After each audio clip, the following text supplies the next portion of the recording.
키워드로 뉴스를 살펴보는 빅데이터 뉴스 빅뉴스입니다. 오늘자 9,300건의 기사에 가장 많이 나온 단어들 보고 계신데요. 경제면부터 보겠습니다. 은성수 금융위원회 위원장 발언에 언론이 주목했는데요. 은성수 위원장은 코로나 대응 심포지엄에 참석해 코로나 사태 이후 세계 금융기조 변화에 대비해서 민간 스스로 과잉 부채를 줄여나가는 노력이 필요하다고 말했습니다. 언론은 또 은 위원장이 가상화폐 거래소에서 사고가 날 경우 은행에 책임을 묻겠다는 방침을 재차 밝혔다는 소식도 전했습니다.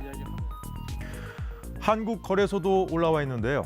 지난달 25일부터 횡보하던 코스피가 7거래일 만에 사상 최고치를 돌파했다는 소식도 비중 있게 보도됐습니다.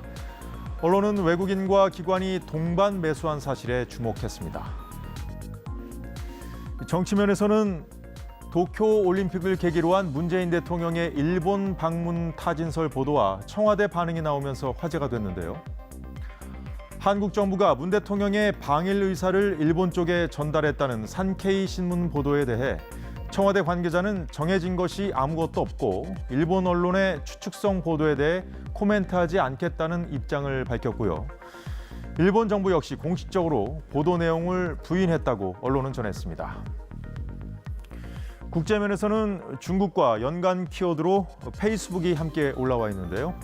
홍콩 정부가 추진 중인 신상털기 방지법에 페이스북과 같은 미국 빅테크 기업들이 홍콩 내 서비스 중단을 경고했다는 소식이 관심을 끌었습니다.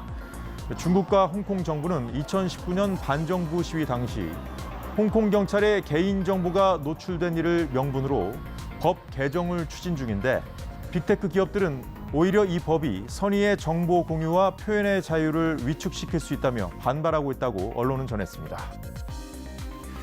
스포츠면에서는 메이저리그 세인트루이스의 김광현이 주요 키워드였는데요.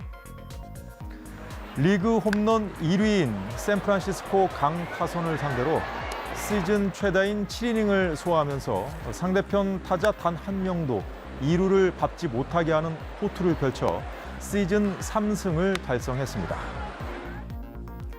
사회면에서는 국방부 연관 뉴스 중에 부실한 군의 급식이 여론의 질타를 받은 가운데 한 해군 부대의 급식을 다룬 보도가 화제였는데요. 언론은 SNS에 급식 사진을 공개한 것이 보여주기식이 아니라는 한 병사의 댓글을 소개하면서 해당 급식이 생일상 같다고 보도했습니다. 그리고 경기도 용인 사육농장에서 반달가슴곰 2마리가 탈출해 포획 작업 중 1마리가 사살됐다는 소식도 여러 매체가 전했는데 언론은 해당 농장에서 9년 전에도 탈출한 곰이 등산객을 물어 다치게 한 적이 있다고 보도했습니다. 빅뉴스는 여기까지고요.